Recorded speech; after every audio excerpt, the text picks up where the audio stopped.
আসসালামু আলাইকুম। আজকে চলে এসেছি আপনাদের সাথে পিৎজার একটি রেসিপি নিয়ে। দেখেন আমার পিৎজাটা কত সুন্দর হয়ে তৈরি হয়েছে। এটা আমি চুলায় বানিয়ে নিয়েছি। প্রথমে আমি এখানে পিৎজার ডোটা বানিয়ে রেখেছিলাম। পিৎজার ডোটা বানিয়েছি হচ্ছে ইস্ট, চিনি, লবণ আর লিকুইড দুধ, সয়াবিন তেল আর ময়দা দিয়ে গুলানোর পর আমি এটাকে হচ্ছে রুটির মতো বেলে নিয়েছি। তারপরে এখানে কাঁটা চামচ দিয়ে এরকম করে নিতে হবে। নিয়ে তারপরে এটার উপরে টমেটো কেচাপ দিয়ে দিচ্ছি। এটাকে একটা ফ্রাই প্যানে নিয়েছি।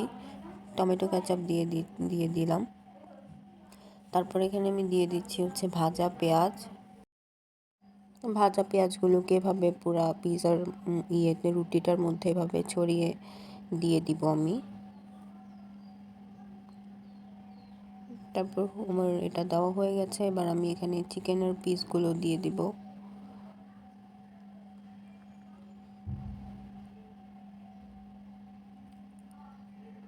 চিকেনের পিসগুলো দেওয়া পুরাটাতে আমি ছড়িয়ে চিকেনের পিসগুলো দিয়ে দিব।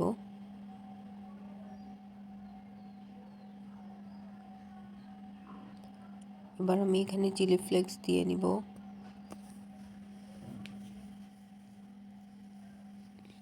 এবার চিলি ফ্লেক্সটা দেওয়া হয়ে গেলে এর উপর আমি চিজটা দিয়ে দিব। চিজটা বেশি দিলে পিৎজাটা মজা লাগে খেতে, তাই আমি চিজটা একটু বেশিই দিব। চিজ আমি প্রথমেই গ্রেট করে নিয়েছিলাম।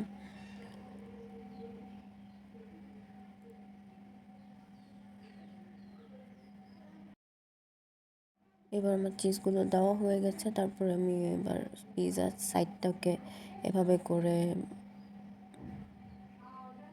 ভাঁজ করে নেব।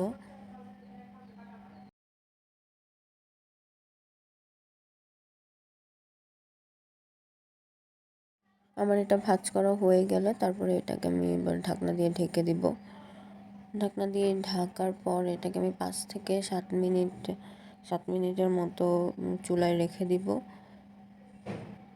হালকা একটু তেল দিয়ে নিব যেন নিচটা ভাজা ভাজা হয়। তারপর এটা 5 থেকে 7 মিনিট হয়ে গেলে আমি এটাকে চুলা থেকে নামিয়ে নিব। তারপর দেখেন আমার পিৎজাটা কত সুন্দর হয়ে রেডি হয়ে গেছে। আমার রেসিপিটা ভালো লাগলে অবশ্যই লাইক, কমেন্ট আর শেয়ার করে দিবেন। আমার পিৎজাটা দেখতে যেমন সুন্দর হয়েছে, ইয়াম্মি হয়েছে, খেতেও কিন্তু ঠিক তেমনই দারুণ হয়েছে। আমার সাথে থাকবেন, পাশে থাকবেন আর সাপোর্ট করবেন। ভিডিওটা এতক্ষণ ধরে দেখার জন্য ধন্যবাদ। আজকের জন্য এতটুকুই। আল্লাহ হাফেজ।